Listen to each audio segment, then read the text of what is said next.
Le lendemain, Jinwoo est réveillé par un appel de sa sœur, qui lui rappelle l'heure qu'il est, car aujourd'hui, c'est l'entretien scolaire. En entendant cela, il se lève immédiatement et, en un rien de temps, arrive à l'école entièrement préparé. À tel point que Jina lui demande s'il est vraiment son frère, car elle n'est pas habituée à son apparence tellement améliorée et différente de d'habitude. Innocemment, Jinwoo répond que, bien sûr, il est son frère, sans comprendre pourquoi elle réagit ainsi. Elle lui explique qu'il ne semblait pas lui-même et qu'elle ne pensait pas qu'une personne pouvait changer autant. Pendant ce temps, les filles de l'école commencent à admirer le grand charisme de Jinwoo, attirant beaucoup d'attention alors qu'il marche dans les couloirs. Comme prévu, Jina en profite pour lui demander s'il sort avec quelqu'un ou s'il veut qu'elle lui présente une amie. Mais il se contente de lui tirer la joue pour qu'elle se taise. Quand il s'assied avec la professeure pour l'entretien, celle-ci lui explique que Jina est une excellente élève, très polie, et que ses notes sont excellentes, ce qui fait d'elle un exemple pour les autres. À l'école, ils ont pleinement confiance qu'elle pourra intégrer l'école de médecine de ses rêves. Ainsi, la professeure ne pense pas qu'il soit nécessaire de la presser davantage. À ce moment-là, l'entretien pourrait se terminer, mais la professeure pose une dernière question, est-ce qu'il aimerait que sa sœur travaille dans le monde des chasseurs si, un jour, elle devenait l'une d'entre eux?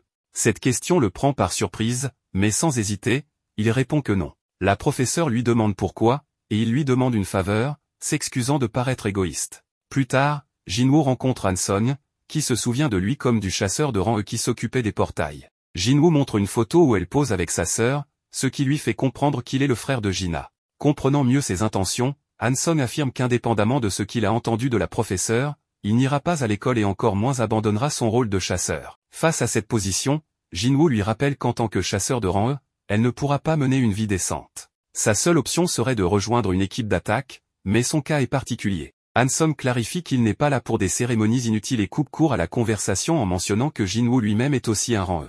Avec calme, Jinwoo lui explique qu'il n'est pas venu lui demander d'arrêter. Au lieu de cela, il lui demande de le suivre. Ensuite, nous voyons l'arrivée de Hwang Dong-so en Corée du Sud, à l'aéroport où se trouve l'association. Il est accueilli par Woo Jin-cheol. En le voyant, Dong-so déclare qu'il ne s'attendait pas à un comité d'accueil de la part de l'association. Jin-cheol lui demande combien de temps il compte rester, ce à quoi Dong-so répond que ce ne sera pas long, car il n'aime pas ce pays. Jin-cheol, souhaitant en savoir plus, lui demande s'il est venu pour ces deux individus en particulier. Dong-so lui demande de ne pas faire semblant de ne pas savoir, car tout ce qu'il veut, c'est qu'il détourne les yeux pendant qu'il fait ce qu'il veut d'eux dans un donjon, en commençant par le rang et ensuite l'autre. Il demande alors si Jin-cheol pense l'arrêter, se montrant impatient de voir sa tentative. Jin-cheol clarifie qu'il ne fait que remplir son rôle. Par ailleurs, Choi discute avec Go-gun sur les fourmis ailées qui pouvaient voler. Bien qu'elles puissent voler, leurs corps sont tombés dans la mer. Il semble qu'elles ne peuvent pas parcourir de grandes distances pour le moment. Avec cette information, Go-gun décide de les étudier davantage, estimant qu'il est encore trop tôt pour tirer des conclusions. Plus tard dans la nuit, Jinwoo arrive à un portail accompagné de Han-sung, où ils rejoignent Sang-min et Ki-chul, membres du département de gestion de la guilde White Tiger. Les deux sont ravis de le voir, car ils ne s'attendaient pas à recevoir une demande de sa part. En voyant Han-sung, ils supposent que c'est la personne qu'il veut entraîner, ce que Jinwoo confirme. Sang-min explique alors qu'il a demandé de l'aide au bon moment. Ils ont annoncé qu'il allait apparaître plusieurs portails dans cette zone, et un portail de rang a même récemment émergé, ce qui semble assez intéressant. Cependant, leur conversation est interrompue par l'un des chasseurs, car ils doivent se hâter à cause du portail devant eux. Il s'excuse et informe Jinwoo que cet homme est Kim-chul, un chasseur de rang A, qui agit comme un tank. Cette fois, il s'agit d'un entraînement pratique pour les membres les plus récemment intégrés. Kim va soutenir l'armée en tant que chef d'équipe d'attaque. On peut voir Kim se plaindre de ne pas être la nourrice de deux chasseurs de rang E, faisant référence à Jinwoo et à Han-sung. Ensuite, Sang-min annonce que l'équipe est composée de chasseurs de rang A, 5 de rang B et 2 de rang C, soit un total de 8. Avec les chasseurs de rang E, cela fait un total de 10. À partir de là, Ki-chul lui suggère de se limiter à observer pendant cette mission, car l'idée est que les nouveaux participants soient impliqués, ce qu'il accepte sans problème, puisqu'il avait cette intention dès le départ. Lorsque tous entrent dans le portail, celui-ci commence à subir un changement assez agressif. Jinwoo se rend compte de ce qui se passe et prend immédiatement la main de Han-sung pour tenter de sortir, mais le portail l'en empêche. Il peut à peine leur dire d'alerter l'équipe d'attaque principale avant d'être contraint de rester dans le portail. Très vite, on informe par radio le chef de la guilde White Tiger qu'un portail de rang C est devenu un portail rouge. Jinwoo comprend immédiatement la gravité de la situation et décide de s'y rendre immédiatement. Ensuite, l'équipe se rend compte que le portail d'entrée n'est plus entouré que d'une forêt enneigée. Kim leur indique qu'il s'agit d'un portail rouge. Comme Han-sung ne sait pas ce que c'est, Jinwoo lui explique que, contrairement aux portails normaux, lorsqu'on entre dans un portail rouge, toute communication avec l'extérieur est coupée. On ne peut sortir qu'en vainquant le boss ou en trouvant une brèche dans le donjon, et on ne peut être aidé depuis l'extérieur. De plus, les monstres de ce portail sont plus forts que le rang prévu. Soudain, une flèche est tirée et atteint un des chasseurs à la tête, le tuant sur le coup. Une autre flèche, qui vise Hanson, est interceptée dans les airs par Jinwoo. Il réalise que ce sont des elfes de glace. Jinwoo, après les avoir analysés, les considère comme dangereux, car à cette grande distance, il est difficile de les voir. Apparemment, leurs attaques visent principalement les plus faibles. À ce moment-là, Kim prend la parole pour informer tout le monde que le portail rouge est isolé et que son rang est B ou supérieur. En raison de leur rang, ils devront suivre ses instructions pour sortir vivants de cette mission. Cependant, Kim ne juge pas opportun de diriger tout le groupe. Ils seront donc divisés en deux groupes. Il s'avère que Kim a l'intention de prendre les plus forts avec lui et refuse de laisser les membres de rang E se joindre à eux. À l'extérieur, il pourrait être là des mois, que ce soit pour vaincre le boss ou trouver la brèche du donjon. Il faut alléger les charges. Un chasseur de rang B, Park Jin, demande l'autorisation de rester avec le groupe le plus faible, et Kim accepte, supposant qu'il agit par compassion. Park Jin s'approche de Jinwoo pour lui demander si son rang est vraiment celui qu'il dit, car elle a vu comment il a attrapé la flèche un peu plus tôt. Bien que Jinwoo évite de répondre, Park Jin suppose qu'il est de rang A, voire supérieur. Ensuite, Kim indique à Jinwoo et aux autres qu'ils suivront le chemin devant eux, et il leur explique qu'ils vont se rendre dans la forêt. En avançant un peu, Kim leur montre des griffures sur les arbres, faites par des ours de glace. Ils pensent donc que les membres de rang E vont mourir, bien qu'en y réfléchissant un peu plus, ils se souviennent que ce groupe comprend un chasseur de rang B et un de rang C. Il ne comprend donc pas pourquoi ils considèrent Jinwoo comme leur leader. À ce moment-là, des ours de glace s'approchent, mais Kim se met en avant pour les affronter sans difficulté. Pendant ce temps, Park signale à Jinwoo que cette forêt est le territoire des ours de glace et qu'il est dangereux de continuer par ici. Jinwoo répond que c'est précisément pour cela qu'ils ont emprunté ce chemin, si c'est le territoire des ours de glace, ils n'ont qu'à s'occuper d'eux, ce qui est bien mieux que de devoir faire face aux elfes de glace, qui sont plus intelligents. Park reconnaît qu'il a raison, car cela a beaucoup de sens. Jinwoo ajoute que la température est extrêmement basse dans la forêt. Il sort alors des manteaux de son inventaire pour tout le monde. Tous sont surpris de voir qu'il utilise de la magie dimensionnelle, car on dit que même les meilleurs chasseurs qui maîtrisent cette magie ne peuvent sortir que 2 ou 3 objets à la fois. Hanson exige alors de savoir qui il est vraiment, à cause de tout ce qu'il est capable de faire. Jinwoo lui répond qu'elle est ici à cause de lui, et qu'il prendra la responsabilité de la protéger, mais uniquement si elle évite de poser des questions. Il demande la même chose aux autres, leur interdisant de lui demander quoi que ce soit. À ce moment, un immense ours de glace s'approche. La première chose que fait Jinwoo est de changer de titre pour celui d'assassin de loup, qui augmente de 40% les dégâts contre les monstres de type animal. Pendant ce temps, Baek arrive à l'entrée du portail. Compte tenu de la difficulté de celui-ci, il espère que Kim pourra sauver tout le monde. Sangmin lui fait remarquer que le chasseur Jinwoo est également présent. Bien qu'il soit de rang E, il croit qu'il a subi un second éveil, mais cela reste à confirmer. C'est alors que Dongso arrive pour les saluer. Baek lui demande ce qu'il fait dans leur zone, surtout qu'il était parti aux États-Unis. Dongso trouve étrange que ce portail leur appartienne et demande si c'est vrai. Si oui, pourquoi un chasseur d'une autre guilde, Sun Jinwoo, y est-il entré? Dongso explique qu'il souhaite le rencontrer avant qu'il ne meure dans le portail, car il a fait l'effort de venir jusqu'ici pour cela. De retour avec Jinwoo, après avoir vaincu les ours de glace de la zone, il laisse les membres de son groupe déguster leur viande dans le confort. Ensuite, il se dirige vers une grotte où ces monstres habitent en grande quantité. Devant l'entrée, il utilise la commande sur JC. De l'ombre émergent alors ces chevaliers, avec à leur tête le plus puissant d'entre eux, Ygritte. Il leur ordonne d'attaquer. Sa légion, composée d'infanterie qui se régénère rapidement et de mages, affronte les ours de glace avec brio. Jinwoo est impressionné par leur puissance, mais remarque qu'ils consomment beaucoup de mana à une vitesse alarmante. À ce moment, le chef des ours de glace sort de la grotte. Il balaie les soldats d'ombre avec une facilité déconcertante. Quelques secondes plus tard, il pousse un rugissement terrifiant qui crée une onde de choc, éliminant tout sur son passage. Jinwoo se retrouve à court de mana. Il ordonne alors à Ygritte de prendre le relais. Ygritte avance vers le chef des ours. Lorsque ce dernier attaque, Ygritte utilise son agilité exceptionnelle pour esquiver et frapper ses points vitaux avec précision. Finalement, il empêche l'ours d'effectuer une dernière attaque en lui coupant la tête. Jinwoo admire la puissance d'Ygritte et pense qu'il n'aurait eu aucune chance, si Ygritte n'avait pas lâché son épée pendant leur combat. Avec son niveau actuel, Jinwoo se considère égal à Ygritte, bien qu'en y réfléchissant, il admet qu'Ygritte est toujours plus fort que lui. Il le félicite pour son excellent travail. Pendant ce temps, Kim, confronté aux elfes de glace, voit son équipe totalement anéantie. Il n'en revient pas. Il pensait faire partie de l'élite de White Tiger, mais face à la brutalité des elfes, il perd la tête. Effrayé, il décide de fuir à toute vitesse. Le chef des elfes de glace observe sa fuite. Jinwoo n'hésite pas à faire ressurgir les ombres des ours. 3 heures plus tard, ce qui équivaut à 3 jours dans le portail, Dongso se lamente en pensant que Jinwoo est sûrement mort, et que ce voyage maudit n'a servi à rien. Avant de partir, il remarque que Jinwoo n'est pas membre de Tigre Blanc, alors pourquoi diable se trouve-t-il dans l'équipe d'assaut?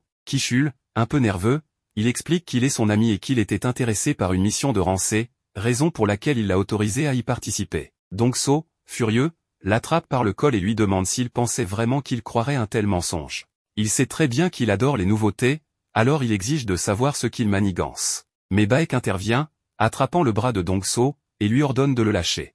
Dongso refuse de reculer, et les deux hommes libèrent une puissante aura. Sangmin, effrayé, pense qu'ils doivent arrêter, car un combat entre deux rangs causerait une catastrophe. Ils échangent des coups de poing, provoquant une énorme explosion. Pendant ce temps, dans le portail, Kim, transi de froid, est surpris de voir plusieurs cadavres d'ours de glace. Il pense qu'il est impossible que l'autre groupe de chasseurs ait éliminé toutes ces créatures. Il en conclut que c'est l'œuvre du démon blanc et part en courant. De retour avec Dongso, on voit que l'explosion causée par leur combat a été stoppée par Jin Cheol. Il commente que, sans leur tenue, il aurait été réduit en poussière. Il informe Dongso qu'il a testé le pouvoir magique de Jinwoo il y a quelques mois et que cela n'a pas changé, Jinwoo reste un chasseur de rang E. Si son frère est mort, c'est parce qu'il a succombé face aux bêtes magiques. Dongso répond que c'est un mensonge et suppose que le fils du PDG de Yujin Construction a peut-être tué son frère, et que ce voyage n'était qu'une excuse pour éliminer quelqu'un. Mais Dongso reçoit un message lui ordonnant de retourner aux États-Unis. À contre-cœur, il se retire. Dans le portail, Kim, furieux, observe le groupe de Jinwoo. Il se demande comment des gens aussi pathétiques peuvent encore être en vie, d'autant qu'ils ont des vêtements chauds et des couvertures. Il s'approche en criant que l'équipe d'assaut a été décimée à cause du manque de nourriture et d'équipement, alors que Jinwoo et son groupe se sont cachés avec tout ce qu'il leur fallait. Il suppose que tout cela est la faute de Park Hee-jin, qui a peut-être rejoint l'équipe pour cette raison. En dégainant son épée, il leur donne une seconde pour révéler le responsable. Cependant, Jinwoo, d'un coup puissant, l'envoie valser. Il lui dit que c'est lui qui a causé la mort de ses camarades et qu'en plus, il leur a apporté des ennuis. Il hurle à ses compagnons de se tenir prêts, car il sent une présence forte. Les membres de son groupe sont terrorisés en voyant apparaître des elfes de glace. Le chef des elfes déclare que, parmi tous ces déchets, quelqu'un est fort. Jinwoo comprend ces mots, et le chef des elfes lui demande comment il peut comprendre leur langue. Jinwoo suppose que c'est grâce au système. Profitant de cette communication, le chef des elfes lui propose un duel, ayant remarqué qu'il y avait parmi les humains un combattant digne d'intérêt. Cependant, Jinwoo décapite l'ennemi en un instant, puis attaque le chef des elfes. Ce dernier bloque l'attaque et lui fait remarquer qu'il n'est clairement pas humain. Voyant que Jinwoo ne comprend pas, il réalise que Jinwoo lui-même ignore ce qu'il est. Le chef lui révèle qu'ils entendent constamment une voix dans leur tête leur ordonnant de tuer les humains, mais en sa présence, cette voix est silencieuse. Jinwoo suppose que cela pourrait être lié à un système similaire au sien, se demandant si c'est parce qu'il est un joueur. Le chef des elfes lui propose de lui laisser la vie sauve à condition qu'il lui livre les humains derrière lui. Jinwoo lui demande alors qui il est et pourquoi il combat les humains. Alors que le chef tente de se présenter, une distorsion affecte son corps, et il répète ses paroles précédentes, laissant Jinwoo stupéfait, se demandant ce qui provoque ce phénomène étrange. Jinwoo refuse l'offre, et le chef des elfes lui demande s'il en est sûr, vu qu'il est en infériorité numérique. Mais Jinwoo sourit simplement et invoque son gigantesque armée d'ombre. La bataille commence, se transformant rapidement en un bain de sang. Park Hee-jin et les autres tentent de fuir, car cette guerre les dépasse totalement. Jinwoo les couvre tout en réfléchissant à la puissance impressionnante des elfes de glace, car son mana s'épuise rapidement. Les elfes éliminent ces ombres à une vitesse alarmante, et le chef des elfes se révèle être plus fort que Jinwoo lui-même. Il doute de pouvoir le vaincre même avec Ygritte, ses soldats réguliers étant insuffisants pour ce combat. Il a besoin d'un pouvoir plus fort. Le chef des elfes se présente comme Baruka, et Jinwoo lui rend la politesse avant qu'il n'entame un combat féroce. Baruka, enthousiasmé, bloque une boule de feu lancée par les mages de Jinwoo. À ce moment-là, Ki-chul, furieux, sort son épée, mais il est intercepté par Baruka. Alors que Baruka s'apprête à frapper, une nouvelle ombre surgit devant lui, Jinwoo a ordonné à Ygritte d'intervenir. Après avoir neutralisé l'attaque de Baruka, Ygritte tue Kim et Jinwoo le transforme en un nouveau soldat nommé Iron. Iron provoque Baruka, mais ce dernier esquive tous ses assauts. Pendant ce temps, les spectatrices observent, fascinées par cette bataille sans précédent. Baruka, ennuyé, les invite tous à l'attaquer en même temps. Jinwoo, Iron et Ygritte s'attaquent ensemble, mais malgré les provocations d'Iron, Baruka parvient à éviter les coups critiques. Jinwoo admet que Baruka est très puissant, bien plus que ses soldats. En se retournant, Baruka voit que tous ses hommes ont été tués. Fou de rage, il attaque Jinwoo, qui, à ce moment-là, laisse tomber sa dague. Baruka, pensant que Jinwoo est désarmé, baisse sa garde, mais Jinwoo utilise son pouvoir de roi pour contrôler la dague à distance. Bien que Baruka réussisse à bloquer l'attaque, son arme se brise. Jinwoo en profite pour ordonner à Iron de le capturer, permettant au mage de l'attaquer. Malgré tout, Baruka reste debout et promet de tuer tout le monde. Jinwoo surgit de nulle part et le poignarde, affirmant que la bataille est déjà décidée. Avec un coup de marteau final, Iron achève Baruka. Jinwoo gagne plusieurs niveaux. Iron, cependant, continue de frapper le cadavre de Baruka jusqu'à ce que Jinwoo lui ordonne de s'arrêter. Iron, un peu naïf, commence alors à célébrer leur victoire. Jinwoo rejoint les autres et leur annonce que tout est terminé. Le portail pour sortir s'ouvre, mais avant de partir, Jinwoo tente d'extraire l'ombre de Baruka. De l'autre côté du portail, près de 7 heures se sont écoulées. Baek refuse de partir, car ses membres sont toujours coincés à l'intérieur. Cependant, il est surpris de voir le portail devenir bleu, espérant que Jinwoo a réussi. Mais seul Park Hee-jin et un autre individu sans importance en sortent. Baek leur demande ce qu'il est arrivé au reste de l'équipe, mais ils n'ont pas de réponse.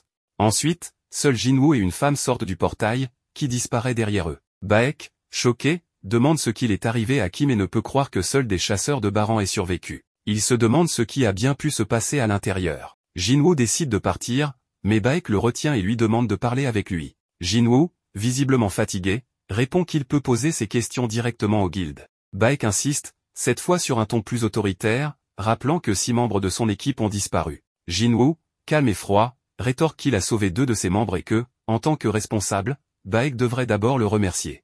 Baek, réalisant son erreur, se calme et s'excuse. Plus tard, il interroge Park Hee-jin sur l'attitude de Jinwoo, qui semblait très énervé après avoir vaincu le boss. Park Hee-jin répond qu'elle ne sait pas pourquoi il est de si mauvaise humeur. Baek déclare qu'il faut absolument convaincre Jinwoo de rejoindre leur guilde, confirmant que Sangmin ne s'est pas trompé sur son potentiel. Un peu plus tard, Jinwoo raccompagne la femme chez elle. Avant de partir, elle le remercie, ce qui le laisse légèrement surpris.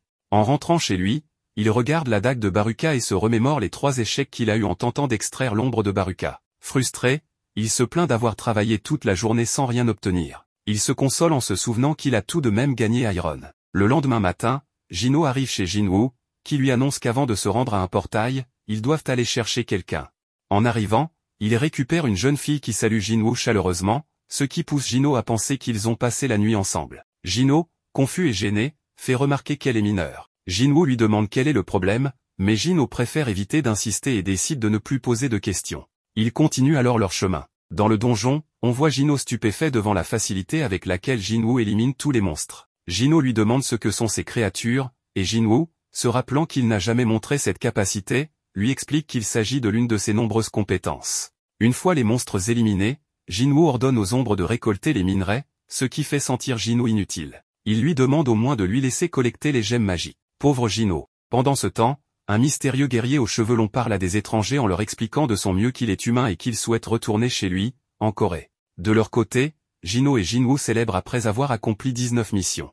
Jinwoo confie qu'il prévoit de passer l'examen écrit de l'association des chasseurs pour obtenir une licence de maître de guilde. Il compte l'utiliser comme levier de négociation avec son père. Il demande ensuite à Jinwoo quels sont ses plans. Ce dernier répond simplement qu'il risque d'être injoignable un moment car il a un endroit à visiter. Jinwoo, visiblement contrarié, pense qu'il dérange Jinwoo et lui dit qu'il pourrait arrêter de l'embêter s'il le souhaite. Déjà ivre, Jinwoo avoue à Jinwoo qu'il a un frère aîné avec qui il a 10 ans d'écart, mais leur relation est distante. Comparé à son frère, Jinwoo l'a sauvé et a accepté sa demande. Enivré, Jinwoo exprime qu'il aimerait que Jinwoo soit son frère. Touché, Jinwoo lui sert un verre et lui promet qu'à partir de maintenant, Jinwoo sera son frère cadet. Jinwoo, ému, est ravi. Dans une autre scène, l'homme aux cheveux longs est emprisonné. Il affirme être un chasseur étranger coincé dans une dimension. Il ne parle pas anglais et est en attente d'un interrogatoire mené par Wang Dong-so, un chasseur de rang S résident à Washington. L'homme explique qu'il a été pris au piège dans une porte dimensionnelle avant d'atterrir aux États-Unis. Il s'appelle Sung Yi-luan.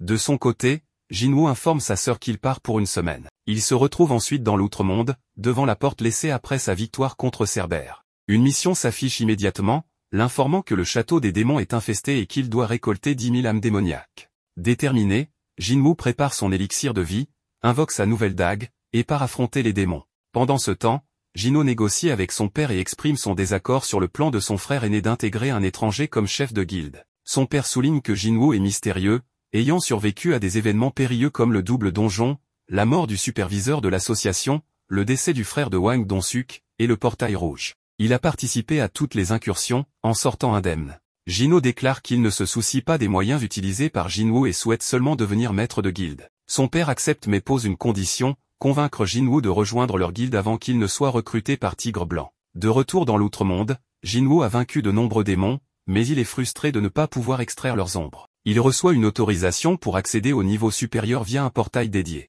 Face à la grandeur de la cité, il invoque le chef des ours de glace, qu'il baptise Tank, et l'utilise comme monture. Alors que Jin-Woo commence à progresser, il élimine tous les monstres sur son chemin. D'un autre côté, Hein pratique la natation tout en se remémorant comment son maître de guilde lui avait interdit de révéler des informations sur les fourmis ailées de l'île Jeju. En effet, l'association des chasseurs leur avait ordonné de garder le silence pour éviter de semer la panique parmi la population. En tant que guilde la plus puissante de Corée, ils avaient la responsabilité de gérer cette situation. Revenons à Jin-Woo, qui continue de massacrer les démons, tout en pensant qu'il s'agit d'une véritable course contre la montre. Lorsqu'il a vaincu Cerbère et obtenu la clé, il s'attendait à affronter des monstres de rang S en entrant dans ce lieu. Cependant, les monstres se sont révélés plus faibles que prévu, bien que leur nombre soit impressionnant. Jin-Woo, déterminé à tenir sa promesse envers sa sœur, sait qu'il doit tous les vaincre rapidement. Il se demande également jusqu'à quel point il pourra devenir puissant une fois qu'il atteindra le sommet de la tour. Après avoir collecté les 10 000 âmes démoniaques,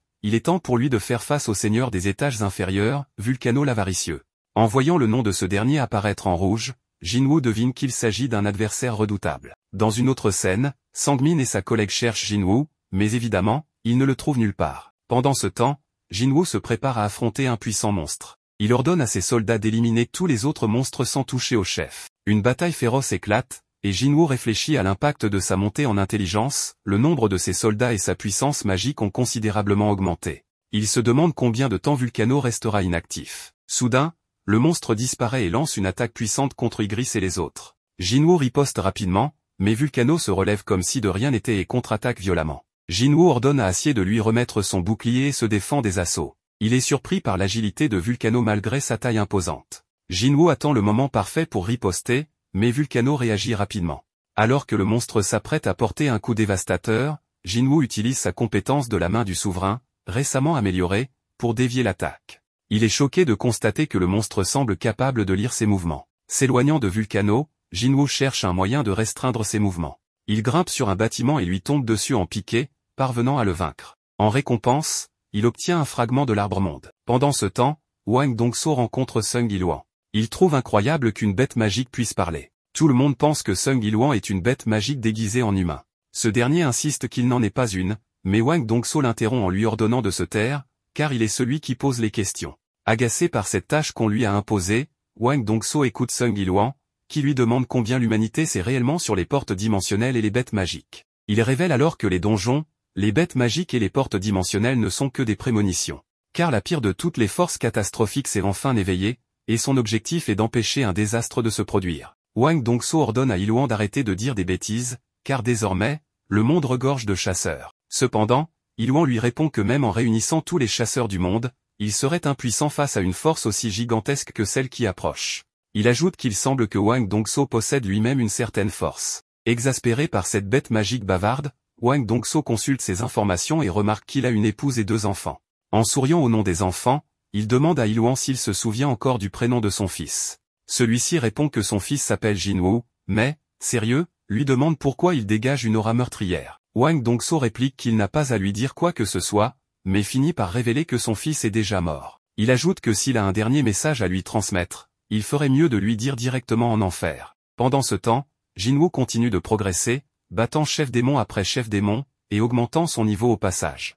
À l'extérieur, une grande explosion semble avoir eu lieu en ville. Les habitants se sentent chanceux, car lorsque 2 chasseurs de rang s'affrontent, cela provoque généralement un désastre. Heureusement, Hwang Dong-so a été vaincu en un instant, évitant ainsi que le désastre ne s'étende davantage. De son côté, Jin-Woo atteint le 75e étage de la tour, bien qu'il ait épuisé ses provisions. Cela dit, les récompenses ont été nombreuses, il a obtenu de précieux objets des monstres qu'il a vaincus, ainsi qu'une mystérieuse boîte contenant une clé énigmatique dont la fonction reste inconnue. L'objectif principal de son voyage est de rassembler les matériaux nécessaires pour fabriquer l'élixir de vie. Il a déjà obtenu le fragment de l'arbre-monde en battant Vulcano au 50e étage et l'eau de la forêt des échos après avoir éliminé le guide des âmes, Métus, au 75e étage. Désormais, il ne lui manque qu'un seul ingrédient pour compléter l'élixir. Il promet de revenir bientôt dans cette tour pour poursuivre sa quête. Au moment de quitter le château infernal, Jinwoo vérifie qu'il a bien récupéré 2 des matériaux nécessaires pour fabriquer l'élixir de vie. Il ne lui manque plus qu'un seul ingrédient, le sang purifié du roi démon. Pour obtenir ce dernier, il doit être totalement préparé. Heureusement, il considère comme un avantage que son niveau est considérablement augmenté après son périple au château du démon. Cependant, officiellement, il reste un aventurier de rang E, et ce statut l'empêche de participer à des missions de haut niveau. Pour remédier à cela, Jinwoo décide d'arrêter cette façade et de se faire réévaluer. Le lendemain, il se rend au siège de l'association pour participer à la réévaluation. Yan, un membre de White Tiger, le remarque immédiatement et appelle Baek pour l'informer de l'arrivée de Jinwoo. Baek se prépare alors à se rendre sur place. Pendant ce temps, Jinwoo patiente jusqu'à ce qu'on l'invite dans la salle d'examen.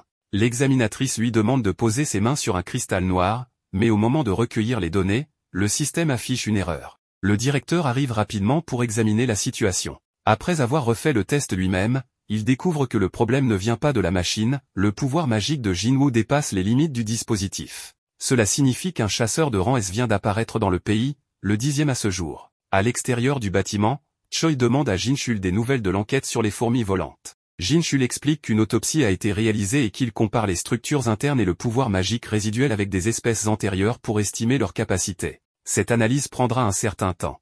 Choi change ensuite de sujet, évoquant le portail rouge, ayant appris que White Tiger avait permis à un non-membre de participer à une mission d'incursion et de vaincre le boss du donjon. Curieux, il demande qui est cette personne, mais Jinchul admet ne pas avoir les détails puisqu'il n'était pas présent ce jour-là. Soudain, grâce à leur ouïe développée, ils entendent un vacarme à l'intérieur du bâtiment. Intrigué, Choi décide d'aller voir. La nouvelle de Jinwoo, désormais reconnu comme un chasseur de rang S, s'est répandue comme une traînée de poudre, créant une agitation dans l'association. Le directeur informe Jinwoo que la délivrance de son identification prendra un peu de temps. Peu après, Choi et Jinchul entrent dans la pièce.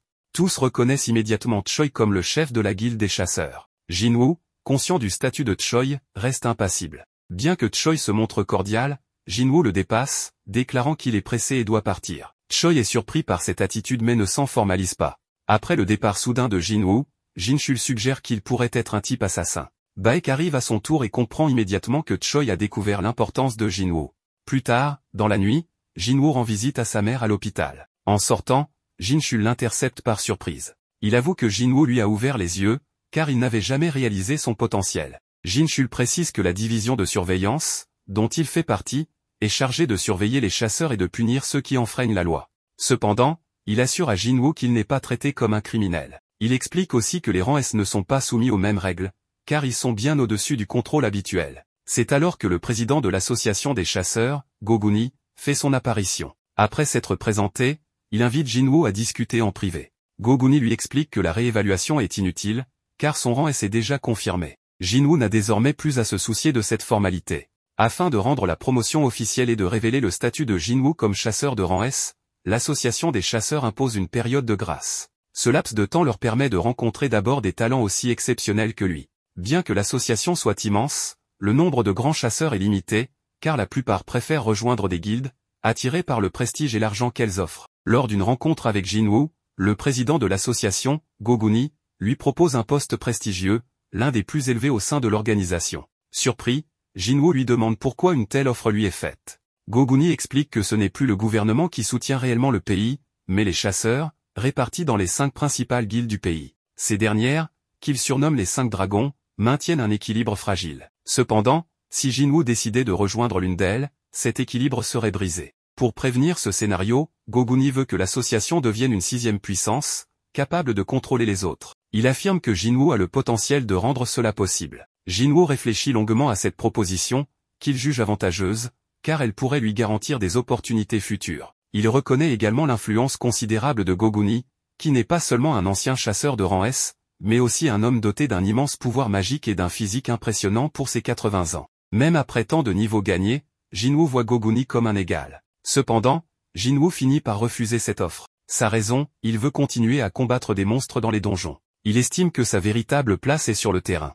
Goguni, bien qu'étonné, comprend en voyant la sincérité dans les yeux de Jinwoo. Ému, il accepte sa décision, et Jinwoo s'excuse avant de partir. Sur le chemin du retour, il se rappelle qu'il doit continuer à progresser pour guérir sa mère, un objectif qu'il ne peut pas abandonner. Pendant ce temps, Dongso, après avoir repris connaissance de l'affrontement qu'il a subi, est interrogé par le sous-directeur sur Sung Yiluan, qu'il qualifie immédiatement de monstre, affirmant qu'il n'a rien d'humain.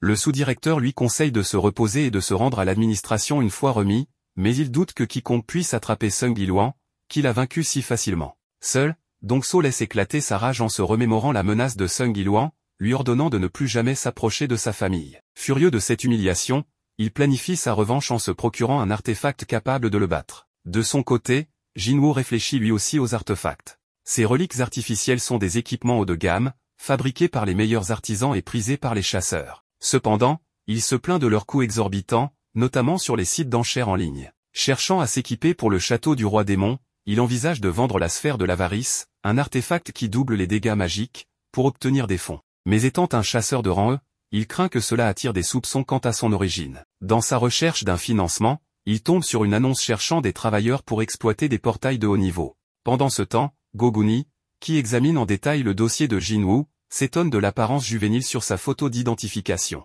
Il se demande si son rang a été falsifié, mais Jin Chul explique que Jinwoo a subi plusieurs blessures graves et qu'il ne semble pas frauduleux. Il mentionne également que la mère de Jinwoo souffre d'un sommeil éternel, tandis que Jinwoo paie les études de sa sœur. Jinwoo continue d'endosser le rôle de pilier financier de sa famille, en plus de s'occuper des études de sa sœur et des soins de sa mère. Récemment, il a participé à une incursion avec la guilde des chasseurs, mais uniquement en tant que membre du groupe de minage. En se présentant à son supérieur pour commencer son travail au sein de l'équipe de mineurs, il est accepté sans problème, malgré son rang E. Lors des incursions dans les donjons de haut niveau, les tâches sont divisées entre plusieurs groupes, l'équipe d'attaque se charge des monstres, celle de minage extrait les minerais de mana, et l'équipe de récolte récupère les cadavres des monstres. Bien que cette dernière tâche soit peu glamour, elle reste extrêmement rentable. Pendant ce temps, Choi, un chasseur de haut niveau, utilise sa puissante magie de feu dans un portail de rang A pour anéantir les monstres avec stratégie. Il coordonne les chasseurs de type tank pour qu'ils maintiennent une défense solide, ce qui permet à l'équipe d'avancer avec une efficacité remarquable. Jinwoo observe l'équipe sortir victorieuse, sans blessure, de ce portail difficile, ce qui le surprend. Cela confirme à ses yeux la puissance authentique de Choi. Jinwoo porte également attention à Cha-In, vice-présidente de la guilde des chasseurs et 9e chasseuse de rang S du pays, surnommée la danseuse. Son aura imposante pousse Jinwoo à se demander combien de personnes dans le monde pourraient posséder une telle présence. Pendant un instant, Ain ressent une forte énergie venant de la direction des mineurs, mais il rejette cela comme une simple imagination.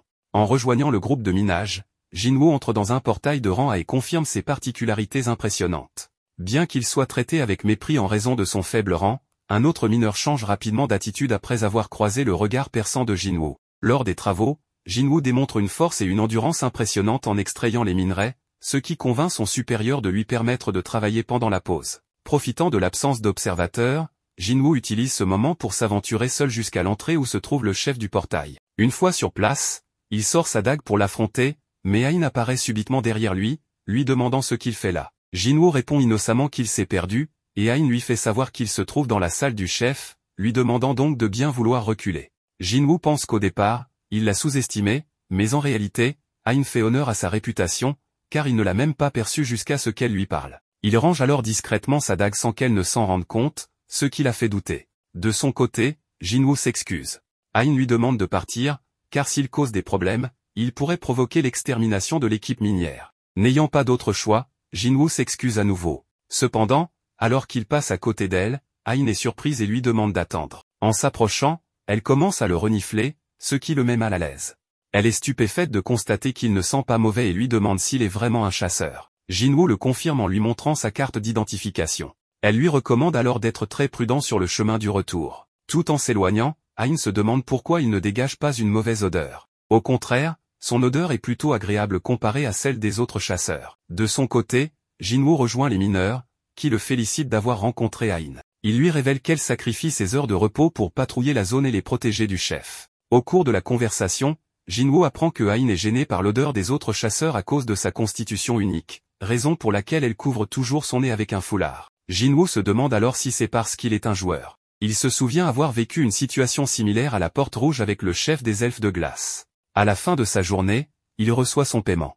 Le chef de la mine lui propose de travailler avec eux, le félicitant pour son excellent travail, qui leur a fait gagner beaucoup de temps. Cependant, Jinwoo refuse, expliquant que ce n'était qu'une aide ponctuelle. N'ayant pas d'autre choix, le chef des mineurs lui demande s'il pourrait les aider une journée de plus, car une double incursion de rang A et de rang C est prévue le lendemain. Jinwoo est surpris et demande si la guilde des chasseurs aura également des missions d'incursion ce jour-là. Paquito lui explique que le deuxième groupe d'assaut partira le lendemain, soulignant que la force du groupe de chasseurs réside dans leur capacité à attaquer des portails de rang avec 2 équipes, une prouesse qu'aucune autre organisation du pays ne peut accomplir. Saisissant cette seconde opportunité d'observer de plus près la guilde, Jinwoo décide de participer. Cette même nuit, Ain tente d'enquêter sur Jinwoo, mais découvre que toutes les informations concernant le chasseur Sun Jinwoo sont scellées. C'est la première fois qu'elle voit l'association dissimuler les informations de quelqu'un qui n'est pas un chasseur de haut niveau. Un peu plus tard, elle se demande pourquoi tant de gens s'intéressent à Sun Jinwoo. Elle a croisé de nombreux chasseurs dans sa vie, mais c'est la première fois qu'elle en rencontre un avec une odeur agréable. Le lendemain matin, Jinwoo rejoint ses collègues mineurs. Il se remémore avec nostalgie ses anciennes incursions. La matinée se passe sans problème, et tout le monde est impressionné par son efficacité. À l'heure du déjeuner, le capitaine de l'équipe d'incursion, Song Ki-hoon, demande au chef des mineurs s'il peut lui prêter un membre de son équipe, car la personne chargée du transport du matériel est absente. Il informe également que celui qui acceptera sera mieux récompensé. Toutefois, personne ne veut se porter volontaire, car même si la paie est plus élevée, entrer dans un donjon de rang à 100 capacités de défense personnelle est bien trop risqué. Profitant de l'occasion, Jinwoo se propose. Ses collègues préviennent Ki-hoon que Jinwoo est arrivé la veille et ne connaît pas encore bien les rouages du métier. Ki-hoon lui demande alors son rang et, en découvrant qu'il est de rang E, accepte qu'il les accompagne sans hésitation. Il se présente ensuite à Jinwoo. Lors du changement de scène, Jinwoo remarque que ce portail est bien plus grand que celui qu'il a vu précédemment. Cependant, il dégage beaucoup moins de puissance magique, ce qui le rassure. Il observe que l'équipe comprend 6 chasseurs de rang A et 3 de rang B. Bien qu'il n'y ait pas de chasseurs de rang S cette fois-ci, il est évident que cette guilde possède 2 équipes d'assaut très puissantes. En entrant dans le portail, Jinwoo sent que l'énergie magique est bien plus faible que dans le portail précédent. Mais, pour une raison inconnue, il ressent une étrange prémonition, similaire à celle qu'il avait en affrontant la porte rouge.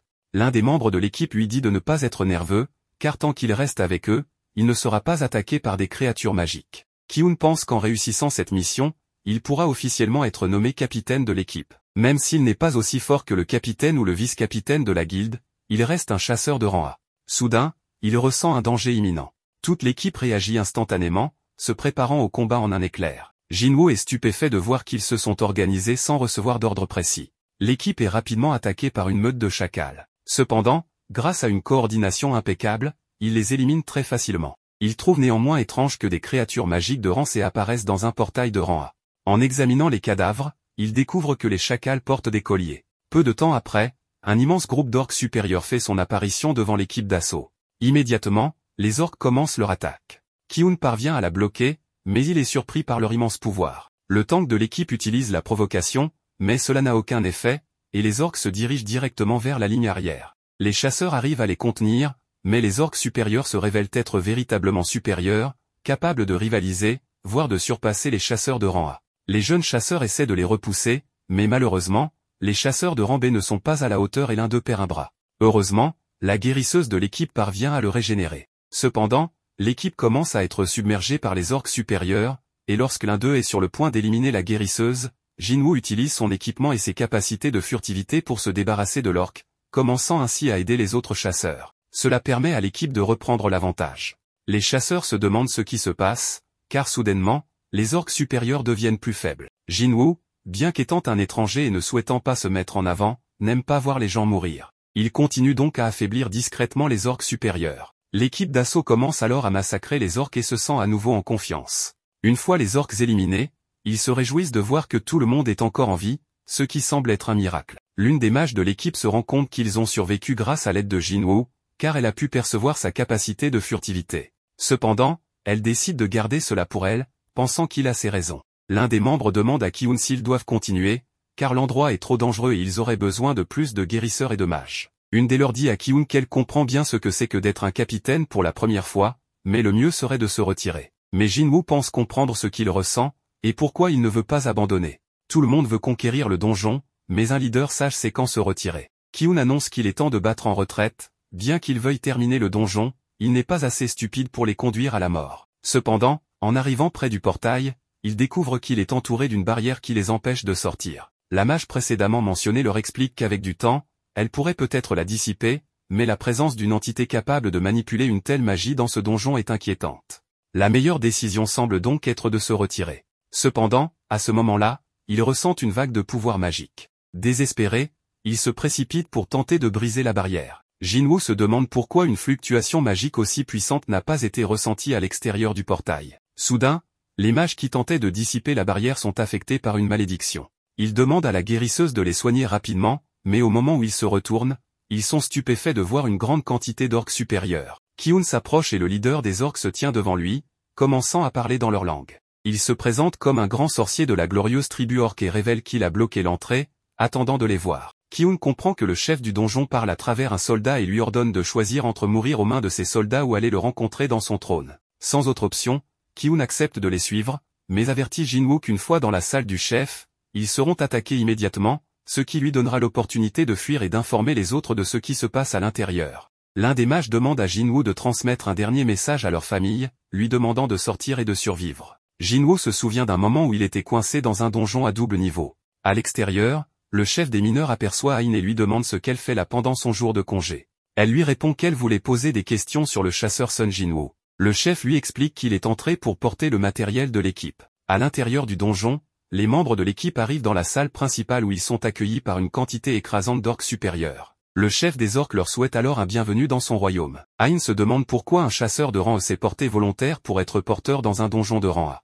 Tout cela lui semble très suspect, et elle est sûre de l'avoir vu avec une arme à l'entrée de la salle du boss. Elle prévient le patron qu'elle va entrer dans le portail, mais avant cela, elle lui demande s'il peut lui prêter une arme. Le problème, c'est que le patron ne possède que des pelles, des pioches ou une planche. Ain hésite à entrer avec ça, mais finit par reconsidérer et entre finalement avec sa pioche. Pendant ce temps, à l'intérieur du donjon, les membres de l'équipe se rendent compte qu'il y a bien trop d'orques. S'ils parvenaient à sortir de là, ils pourraient facilement raser des villes entières. Mais ce qui les inquiète le plus, ce sont les 4 orques situés devant eux, qui dégagent une aura écrasante par rapport au reste de l'armée. C'est alors que Kargalgan s'adresse aux humains en leur demandant s'ils ont peur, tout en libérant une puissante aura. Les mages paniquent face à sa force magique écrasante, se sentant comme de simples apprentis en comparaison. Ki-hoon, accablé par sa puissance, lui demande pourquoi il les a conduits ici. Kargalgan lui avoue alors qu'il veut les tuer un par un, les faire souffrir et les torturer lentement pour divertir ses soldats. Mais soudain, il remarque quelque chose d'étrange parmi les humains, un élément qui ne devrait pas être là s'est infiltré parmi eux. Ki-hoon alerte immédiatement ses camarades que c'est le moment d'attaquer, mais personne ne bouge, paralysé par la peur. Malgré cela, Ki-hoon charge sur Kargalgan pour l'attaquer, mais ce dernier bloque son attaque aisément. Kargalgan utilise alors sa magie de gravité et joue avec Ki-hoon comme s'il était une balle en caoutchouc, l'écrasant tour à tour contre le sol et le plafond. C'est à ce moment que Jinwoo intervient et rappelle à Ki-hoon que ce donjon appartient aux chasseurs, et qu'il ne devrait donc pas intervenir. Mais puisque l'équipe d'assaut est en danger, il lui demande l'autorisation de s'occuper lui-même de toutes les créatures magiques présentes. Après avoir facilement éliminé l'un des orques, Ki-hoon accepte sa proposition, et Jinwoo, en se relevant, prévient Kargalgan qu'il est effectivement la présence la plus puissante qu'il ait jamais ressentie mais que c'est bien dommage qu'ils doivent l'éliminer. Il invoque alors son immense armée d'ombre. À l'extérieur du donjon, le chef de la surveillance, Jin-chul, arrive sur les lieux. Il se demande pourquoi Sung Jinwoo travaille comme mineur depuis 2 jours consécutifs. Le patron s'approche de lui et lui demande ce qu'il cherche. Jin-chul lui répond en demandant où se trouve le chasseur Sung Jinwoo. C'est alors que l'homme qui avait essayé d'intimider Jinwoo auparavant se met à courir, affirmant qu'il savait que quelque chose ne tournait pas rond avec lui. Le patron informe Jin-chul que Jinwoo est entré dans le portail avec l'équipe d'assaut pour les aider à transporter leur équipement. Jin-chul se demande ce que Jinwoo est en train de manigancer, surtout après être devenu un chasseur de rang S. En s'approchant du portail, il ressent immédiatement l'énergie écrasante de Kargalgan, et il ordonne une nouvelle évaluation du niveau du portail. À l'intérieur du donjon, Ain se demande comment l'équipe de Ki-hoon a pu tuer autant d'orques supérieurs. Mais elle se dit que si l'aura qu'elle vient de ressentir appartient au boss du donjon, elle doit faire vite, car leurs vies sont en danger. De son côté, Kargalgan sous-estime l'armée de Jinwoo. Mais Jinwoo améliore immédiatement les statistiques de ses ombres grâce à la compétence qu'il a obtenue en atteignant le niveau 70 dans la tour du démon.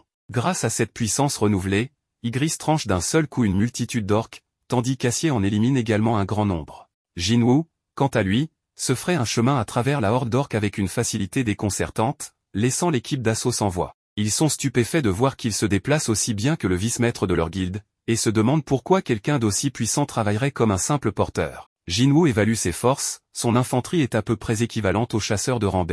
Cependant, ses soldats subissent de lourdes pertes et doivent être ressuscités 4 à 5 fois pour vaincre un orc supérieur. Il doit donc réduire rapidement leur nombre. C'est alors que Kargalgan utilise sa magie du souffle du dragon et se moque de Jinwoo en affirmant que ses soldats ne sont que des marionnettes inutiles. Jinwoo réplique aussitôt en lui faisant savoir que ses soldats peuvent être ressuscités à l'infini. Comprenant cela, Kar-Galgan change de stratégie et commence à éliminer les ombres à une vitesse alarmante, tentant ainsi d'épuiser la réserve de mana de Jinwoo. Pendant ce temps, l'équipe d'assaut, désespérée, tente de fuir. Jinwoo comprend que Kar-Galgan essaie de le maintenir à distance et d'user son énergie. À l'extérieur du donjon, après avoir terminé leur réévaluation, les enquêteurs annoncent à Jinchul que le portail, initialement de rang A, est maintenant extrêmement proche du rang S. Jinchul ordonne immédiatement d'alerter le maître de la guilde pour qu'il envoie du renfort. À l'intérieur, Kar-Galgan avertit Jinwoo qu'il finira par épuiser sa réserve de mana et que ce n'est qu'une question de temps avant qu'il ne soit éradiqué. Mais Jinwoo, après avoir utilisé une potion de mana, lui annonce qu'il ne lui a même pas encore montré le véritable pouvoir d'un nécromancien. Sans perdre une seconde, il commence alors à ressusciter les ombres des orques tombés au combat. Prévenant Kar-Galgan qu'il deviendra bientôt l'un de ses jouets, ce dernier est surpris et commence à avoir un bug dans la matrice, se demandant si Jinwoo est le seigneur. Cependant, sa matrice se brise, et il pense qu'il doit simplement obéir à la voix dans sa tête. Il ordonne alors à ses 4 généraux d'éliminer tous ceux qui se dressent sur leur chemin. Pendant ce temps, à l'extérieur du donjon, Choi est informé de la situation et ordonne une convocation d'urgence pour tous les chasseurs de rang A et supérieur. Il pense que, dans le pire des cas, ils devront demander l'aide des guildes tigres blancs ou faucheurs. Même si cela est humiliant, il faut tout faire pour éviter que la situation ne s'aggrave. À l'intérieur du portail, les généraux de Jinwoo écrasent littéralement les généraux de Kar-Galgan. Ce dernier, furieux, décide d'intervenir personnellement et commence à appliquer des altérations d'état sur tous les présents, affectant rapidement l'équipe d'assaut. Cependant,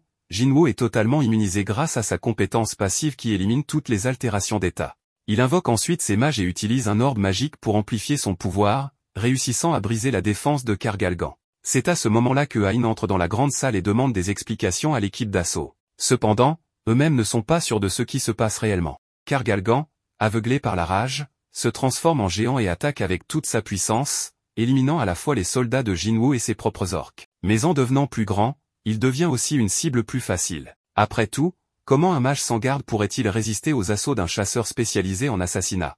Jinwoo esquive constamment ses attaques et commence à le trancher à répétition. Toutefois, il remarque que ses dagues ne causent pas beaucoup de dégâts. Il utilise alors la compétence domination du roi pour attraper des chaînes et ligoter Kar-Galgan avant de l'écraser violemment contre le sol. C'est à ce moment-là que Jinchul entre dans la salle, complètement stupéfait par la scène devant lui. Il informe Hein qu'il est entré dans le portail après avoir ressenti une puissante fluctuation magique, mais il semble que son intervention ne soit pas nécessaire. Hein, en voyant la réaction de Jinchul, pense que Jinwoo doit être un combattant de premier niveau. Impressionnée par sa puissance, elle demande à Jinchul qui il est. Ce dernier répond qu'il ne le sait pas vraiment. Jinwoo s'approche de Kar-Galgan et lui annonce qu'un mage qui perd ses gardes est déjà voué à la défaite. Kar-Galgan tente de continuer à se battre, mais finit par être capturé et détruit par les ombres de ses anciens généraux. Après l'avoir vaincu, Jinwoo estime qu'il ne serait pas juste de prendre tous les objets du donjon, mais qu'il peut au moins extraire ses ombres. Il utilise alors son pouvoir pour extraire l'ombre de Kar-Galgan et reçoit une notification lui demandant de lui donner un nom. Ayant oublié le nom original de son ennemi, il décide de l'appeler Crow. À sa grande surprise, il découvre que son rang est celui de chevalier d'élite. Jinchul s'approche alors de Jinwoo, qui était si concentré sur l'extraction de l'ombre qu'il ne l'avait même pas remarqué. Jinwoo ne sait pas quoi dire, mais est surpris lorsque Jinchul ordonne à ses hommes de le couvrir. Il annonce à l'équipe d'assaut et à Hein que le chasseur Sun Jinwoo, qui se tient devant eux, est un secret de haut niveau de l'association des chasseurs. Il leur demande donc de garder ce secret et de coopérer pour sortir en toute sécurité. Avant de partir, Ki-hoon arrête Jinwoo et lui dit qu'il ne posera pas de questions, car il doit avoir ses raisons. Il le remercie cependant, car grâce à lui, ils ont tous survécu. Toute l'équipe d'assaut lui exprime sa gratitude. Jinwoo se souvient alors qu'il possède le testament de l'une des mages décédées et décide de le lui rendre. Alors qu'il quitte le donjon, une des mages demande à Hein pourquoi elle possède une pioche, et cette dernière, rougissante, se demande si Jinwoo la trouve bizarre. Un peu plus tard, au sein de la guilde des chasseurs, Choi réfléchit. Finalement, tout comme la guilde Tigre Blanc, ils ont été sauvés par cette mystérieuse personne. Il demande alors à Ki-hoon qui est le plus fort entre lui et Jinwoo. Ki-hoon reconnaît qu'un groupe bien équilibré, où les membres compensent les faiblesses des autres, est essentiel et il trouve cela normal. Ki-hoon demande alors à Choi s'il se sent capable de gérer seul un donjon de rang A parmi les plus difficiles. Choi, sans aucun remords, admet qu'il n'en serait pas capable. Pendant que Choi sort, Ki-hoon promet de faire de son mieux pour que Jinwoo rejoigne leur guilde. Pendant ce temps, Jinwoo rencontre Jino, qui lui demande s'il a pu faire avancer les choses concernant la guilde de son père. Jino lui révèle alors qu'il a besoin qu'il rejoigne officiellement sa guilde. De son côté, à l'association des chasseurs, le célèbre acteur Lee Min-sung s'éveille en tant que chasseur et s'apprête à passer son évaluation de rang. Les reporters sont surpris de voir que les deux chefs des plus grands guildes sont arrivés à l'association des chasseurs pour attendre l'évaluation de Lee Min-sung. Cependant, ces derniers leur font bien comprendre qu'ils sont là pour d'autres raisons. Choi et Baek commencent à se disputer pour savoir qui pourra s'occuper de Jin-woo. C'est alors que le chef de la guilde des faucheurs leur demande s'ils sont là pour tenter de recruter Lee Min-sung. Agacés, ils lui répondent qu'ils ne sont pas intéressés par cette personne. Pendant ce temps, Jin-woo est dans les environs, et se demandant pourquoi il y a autant de chaos. À l'école de Gina, de nombreuses adolescentes sont surexcitées, car l'évaluation de Lee Min-sung est diffusée en direct. Ce dernier donne une conférence de presse, remerciant tout le monde pour leur présence et expliquant qu'il s'est récemment éveillé en tant que chasseur. Il annonce alors qu'il assumera son rôle et combattra sous le commandement du maître de la guilde des faucheurs, Lim Tagyu. Toutefois, en réalité, il pense que tout cela n'est qu'une mascarade, car il vient d'apprendre que son rang est à et que son contrat avec la guilde des faucheurs ne dure que 2 ans. Après cette période, il compte retourner dans l'industrie du divertissement, car il ne veut risquer sa vie pour personne d'autre que lui-même. Au même moment, Jin-woo tente d'entrer dans l'association des chasseurs, mais les gardes de Min-sung lui bloquent le passage, expliquant qu'une conférence de presse est en cours. Cependant, juste à cet instant, le président Go fait son apparition pour accueillir Jin-woo. Il ordonne à la sécurité de le laisser entrer, expliquant qu'il est son invité. Il rappelle également qu'ils avaient clairement indiqué qu'ils ne voulaient pas de conférence de presse à ce moment-là. Ignorant Min-sung, le président invite Jin-woo à entrer, ridiculisant ainsi Min-sung. Lorsque Min-sung tente d'entrer, Jin-chul l'arrête, expliquant qu'il y a d'autres personnes en train d'être réévaluées. Il s'agit évidemment de Jin-woo, et Min-sung lui demande s'il sait à qui il s'adresse, affirmant qu'un simple mot de sa part pourrait lui coûter son travail. Cependant, Jin-chul lui lance un regard glaçant, comme un véritable assassin, faisant comprendre à Min-sung qu'il n'est pas en position de jouer les arrogants. De son côté, Jin-woo remarque que Choi et Baek sont également dans l'association, attendant les résultats. Un peu plus tard, on informe Jin-woo qu'avant de passer l'évaluation, il faudra d'abord lui attribuer une catégorie en tant que chasseur. Jin-woo invoque alors une ombre et indique que c'est ce qu'il peut faire. Cependant, le président Go lui explique qu'après avoir lu le rapport de Jin-chul, il sait qu'il peut faire bien plus que cela. N'ayant pas le choix, Jin invoque une immense quantité d'ombre, révélant une puissance phénoménale. À l'extérieur, Choi et Baek paniquent en sentant son énergie magique écrasante, réalisant qu'il est bien plus puissant qu'eux. Un peu plus tard, après les tests, on lui remet sa carte d'identification avec son nouveau rang, il est désormais un chasseur de rang S. Jin-woo pense immédiatement qu'il pourra maintenant vendre l'orbe de l'avarice sans problème et utiliser l'argent pour s'équiper et conquérir le château du démon. Alors qu'il tente de partir, il est intercepté par Choi et Baek, qui le félicitent pour son nouveau statut de chasseur de rang S. Cependant, Jin-woo passe son chemin, expliquant qu'il a d'autres affaires à régler. Mais en ouvrant la porte, il est immédiatement capté par les caméras, qui annoncent en direct l'apparition du 10e chasseur de rang S. Gina est stupéfaite en voyant son frère à la télévision, encore plus en découvrant son rang. La nouvelle choque tout le monde, et beaucoup se réjouissent de cet exploit. De son côté, Min-sung est furieux que Jin-woo ait ruiné sa conférence de presse. Jin-woo informe également son père qu'il n'a malheureusement pas réussi à recruter Jin-woo, se souvenant que ce dernier lui avait dit qu'il avait d'autres objectifs et que rejoindre une organisation ne ferait que le ralentir dans sa quête de puissance. Cependant, Jin-woo lui avait tout de même fait savoir qu'il voulait l'avoir à ses côtés. Jin-woo annonce alors à son père qu'il compte suivre Jin-woo. Son père, un peu déçu, lui rappelle qu'à l'origine, ce projet était destiné à son frère, mais que Jin-woo était venu le convaincre de le lui confier à la place. Pourtant, en repensant à tout ce qu'il a vécu avec Jin-woo, Jin-woo dit à son père qu'il est désolé, mais qu'il partira quand même avec son ami. Son père est surpris par sa détermination. Pendant ce temps, les reporters empêchent Jin-woo de sortir. Baej lui propose alors de l'escorter chez lui, mais Jin-woo refusé, d'un bond spectaculaire, disparaît. Baek en reste bouche bée, incapable de suivre ses mouvements et comprenant à quel point Jin-woo a évolué depuis leur dernière rencontre. Sans perdre de temps, Jin-woo se rend dans un magasin pour acheter des artefacts. En voyant les prix exorbitants, il demande s'il peut avoir une réduction, mais le vendeur lui répond que ce n'est pas possible. Toutefois, il plaisante en disant que s'il parvient à briser les vitrines, il obtiendra les objets gratuitement. Jin-woo s'apprête à essayer, mais le vendeur l'arrête immédiatement, expliquant qu'il plaisantait. Jin-woo s'excuse et demande alors à voir quelques armes, précisant qu'il a un budget limité. Le vendeur responsable des armes se présente alors à Jin-woo et l'emmène pour lui en montrer quelques-unes. Il est surpris de voir que Jin-woo n'a même pas touché la vitre, et pourtant, celle-ci s'est brisée. D'un autre côté, le vendeur lui montre une dague, mais son prix est exorbitant. Jin-woo remarque qu'elle possède les mêmes caractéristiques que l'épée qu'il a obtenue en battant Kazaka. Il achète donc une dague dans la boutique et demande au vendeur combien il pourrait en tirer s'il la revendait. En apprenant qu'il pourrait la vendre pour environ 100 millions, il est choqué, car il l'a acheté en magasin pour seulement 2,8 millions d'or. Il comprend alors que s'il revend les objets du magasin, il n'aura peut-être même pas besoin de vendre la sphère de l'avarice, car il pourra s'enrichir très facilement. Plus tard, au sein de la guilde du Tigre Blanc, Baek se demande comment Jinwoo peut devenir aussi puissant. Après un long moment de réflexion, il en arrive à la conclusion que Jinwoo est peut-être un chasseur capable de se renforcer en continu. Pendant ce temps, Jinwoo informe sa sœur qu'il sera absent pendant une semaine. Juste à ce moment-là, Jinwoo arrive à son appartement. Sans perdre de temps, il prévient Gina qu'il va travailler avec Jinwoo pendant une semaine et saisit fermement Jinwoo pour jouer le jeu. Un peu plus tard, alors qu'il se repose, Jinwoo invoque les gardiens autrefois sous les ordres de Kargalgan et leur confie la tâche de protéger sa sœur. Il monte ensuite sur le toit de l'immeuble pour renforcer la sécurité, invoquant plusieurs ombres afin qu'elles patrouillent dans toute la ville, comme une petite contribution au bien-être du peuple. Cependant, à ce moment-là, une silhouette mystérieuse apparaît en train de survoler la mer. Le lendemain, alors qu'ils partent en voyage, Jinwoo demande à Jino s'il est sûr de sa décision, car il n'était pas obligé de fuir sa maison.